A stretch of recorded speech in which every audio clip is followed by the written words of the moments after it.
در دهه شروبود مرکز ناحیه به نام شمس‌الدین شاهین این گرمخانه را یعقوب ظریفوف با قوای خودی ساخته تا یک چند سال باز زمین آن را عاقلانه استفاده می‌نماید.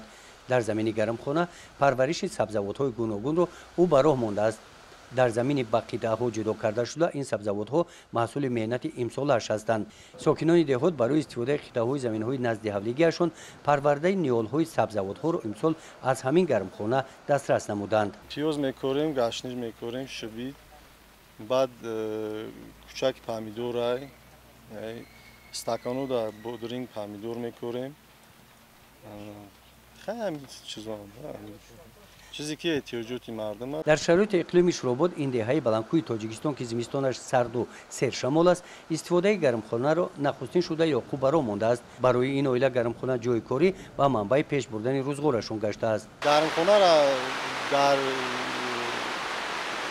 شهر بختر دیدیم، سال 2011 دیدیم، ایروی هم تجربه گرفتیم، آمدیم در مرکز نویه در نزد حولگی ما این چیزا بنیاد کردیم در مساحتی 1 سوتیخ بود.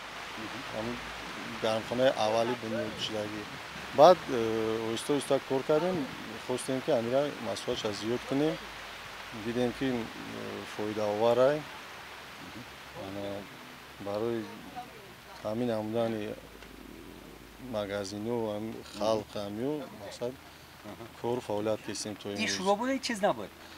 نبود، ندیده بودم مرکز ندیده بودم تو هم دوره بنیاد کردن خدمت. در گرمخانه در خطر پرورش سبزیجات نهال تاک و قلفینه رو هم که در شروبود نیستند برای تجربه امسال یعقوب پرورش این نیال‌ها رو برآورده است. با این عمل او مقصد دارد که در شرایط اقلیم شروبود نهال تاک و قلفینه رو به هوای کوشود برآورده پرورش و نگهبانی نماید. گزارش خواجه نظریف خدای نظر زهروف از ناحیه به نام شمس‌الدین شاهین برای برنامه اطلاعاتی نوید.